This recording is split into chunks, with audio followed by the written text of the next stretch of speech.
Hi everyone, my name is Jonathan Mousley. I'm a TA for Linear Algebra Math 218 D1 for the spring 2024 semester at Duke University. Today I'm going to talk a little bit about lecture material coming out of our February 6th and February 8th lecture periods, and I'll be talking specifically about linear independence, basis and dimension, the four fundamental subspaces, and then some examples that relate to those topics. A lot of today's video is going to really be about the definitions, kind of restating them and talking a little bit about them. I will add my own commentary where I feel is appropriate to maybe add some meaning to what you've heard up to this point, or really just to kind of reinforce what you've heard up to this point. So starting out with linear independence, one way you could kind of interpret the time we've spent so far in the course is we've been talking about subspaces, and we've been describing subspaces via the spans of vectors.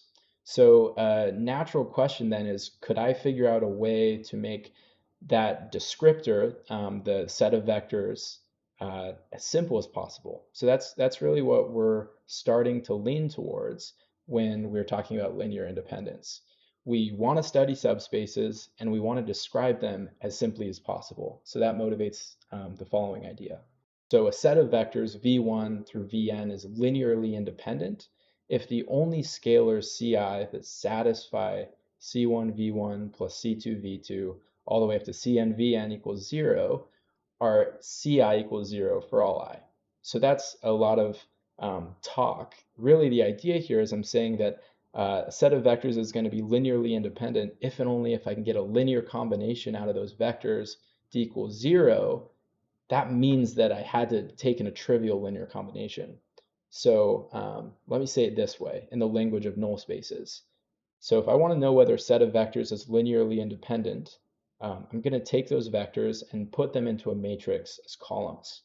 And then I can look at the null space of that matrix.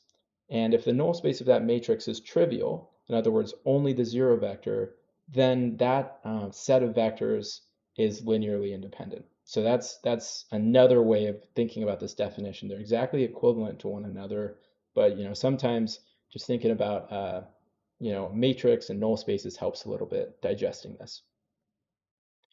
Okay, so on to basis and dimension. So we've talked about this idea of independence. So now we can describe subspaces with spans that are as small as possible. So that motivates this idea of basis. So a set of vectors v1 through vk is a basis for a subspace if, first of all, the span of that set of vectors is actually the subspace U that we're interested in, and secondly, we need the v1 through vk set to be linearly independent. One fortunate, I guess bad news and then some good news. So the bad news is a subspace can have many bases, and this is particularly bad news for some mathematicians, and so they actually kind of avoid bases in some areas of math for this reason, the fact that they're not unique. But the good news here is that that bases are all kind of agreeing with each other in some sense, in that they all have the same number of vectors. So that allows us to define the following. It allows us to say something about the dimension. So the dimension of a subspace, if that subspace is non-zero, we say that the dimension of the subspace is the number of vectors in a basis for that subspace. And if the subspace is 0, we're just going to define the dimension of the subspace to be 0 also. The reason for kind of this two-part definition here is there's not really a sense in which we can have a basis for the trivial subspace because there's not any linearly independent subsets of the trivial subspace. So that's the reason for this two-part definition. Don't get too bogged down by it though. Just remember what this is really saying is for interesting subspaces, the dimension is the number of vectors in a basis. And then for the trivial subspace, the dimension is 0, which should kind of feel natural. It's empty. So dimension being 0 makes sense. Okay, so now the four fundamental subspaces. I want to talk through the definitions of what those are. So I'm going to fix a matrix A, and then the column space of A is the subspace obtained by taking the span of the columns of A. Then I can think of the row space of A as being the column space of A transpose. The null space of A is then the subspace of vectors V, which satisfy AV equals 0. And then finally, the left null space of A is just the null space of A transpose. Now, this might be slightly different from what you've seen before for the row space and the left null space, but this is equivalent to any other definition you've seen. For example, row space you might have heard as being the subspace obtained by taking the span of the rows of A, which is definitely true, but that's consistent with this idea of it being the column space of A transpose. All right, so now I want to talk through an example. So we've talked about the four fundamental subspaces. Now what I want to do is talk about the fundamental theorem of linear algebra, which is really all about those subspaces. So here it goes. So the fundamental theorem tells us the following. It tells us that the null space is orthogonal to the row space. And it tells us that the column space is orthogonal to the left null space.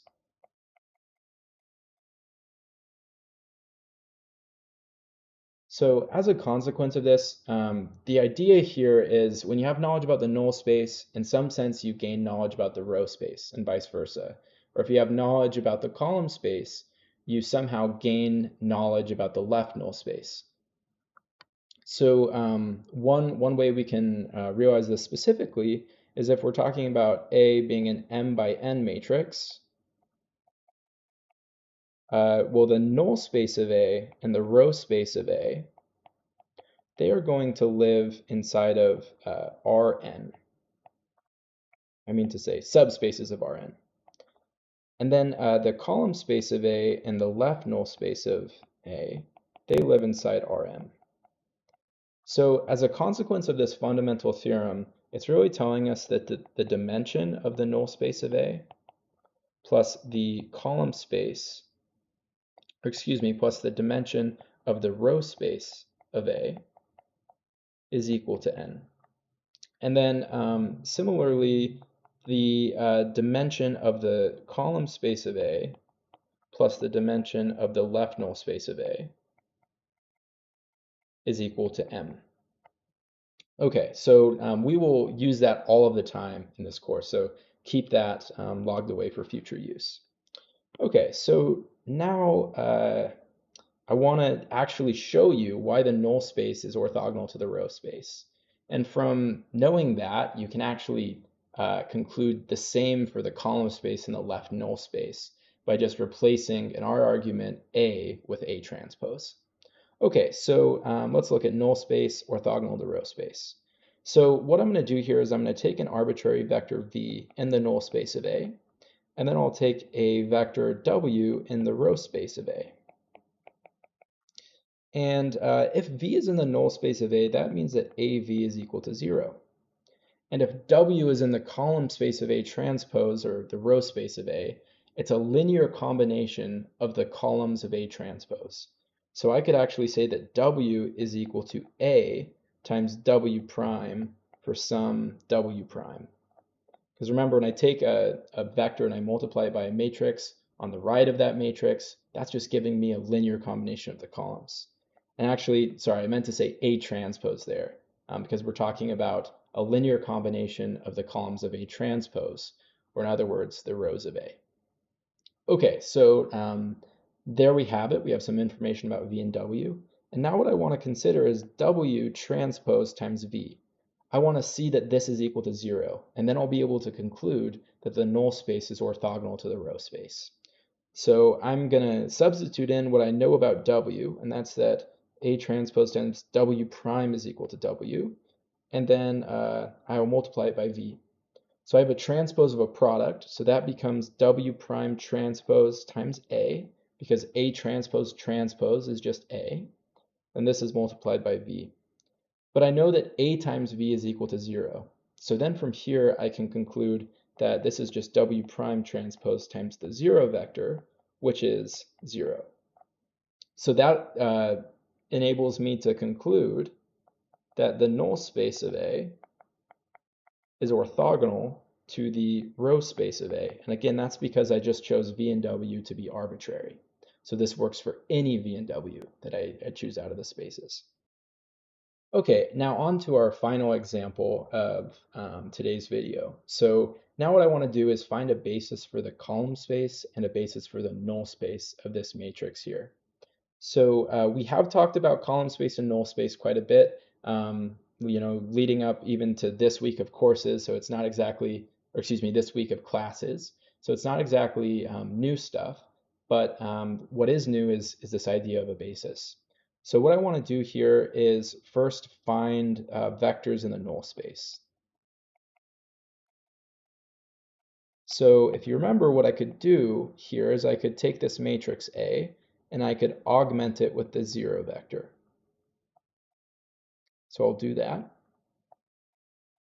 Now, feel free if you'd like to pause the video and find out what a null space vector would be here. Otherwise, plug it into a computer or just take my word for what I'm about to write here. So you'll get out a null space vector of 1, 1, minus 1, or some linear combination of it. And so really what this is saying is it's saying that column 3 is a linear combination of column 1 and column 2. But importantly, I'm only getting out scalars of a single vector. So really what that's saying to us is that the null space of A is equal to just the span of this thing. So that's satisfying the first condition for something to be a basis, right? The span of this set of one vector is in fact a null space.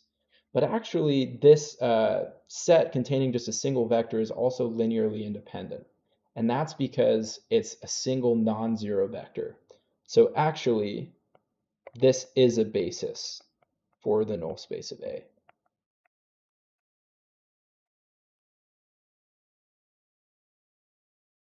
So one thing I want to point out right here is that there is an important distinction between this object here, the span of this set, and the set itself. So when we ask for a basis in this course, we're talking about a set whose span is the subspace of interest, and that set is linearly independent, right? So something that looks like this.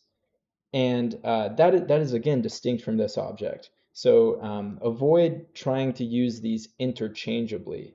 They are related, but they can't be interchanged. One is a vector subspace, and the other is just a finite set of vectors.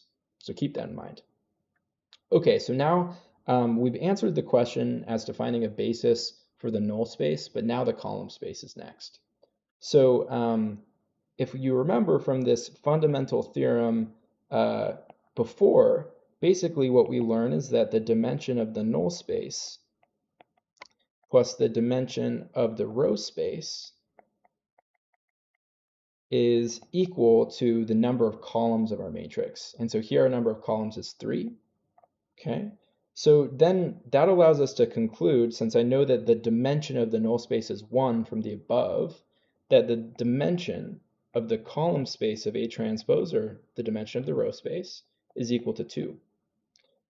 And then from earlier, we also had this fact that the dimension of the column space of A transpose is equal to the dimension of the column space itself.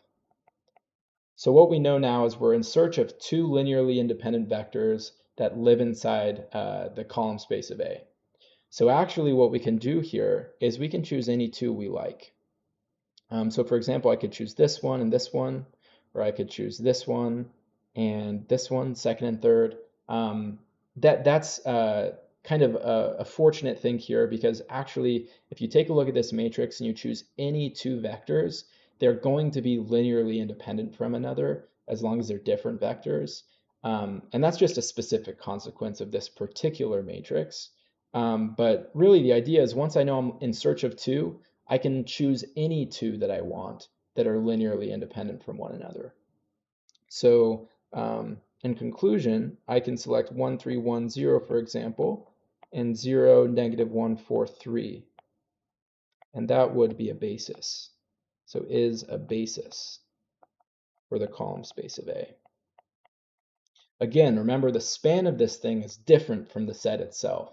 The span of this set that I've just written is the column space, but that's not to say that the span of this set is a basis. The set itself is the basis. All right, that concludes today's topics. Catch us in office hours, shoot us emails, catch us in discussion sections. We'd be happy to answer your questions.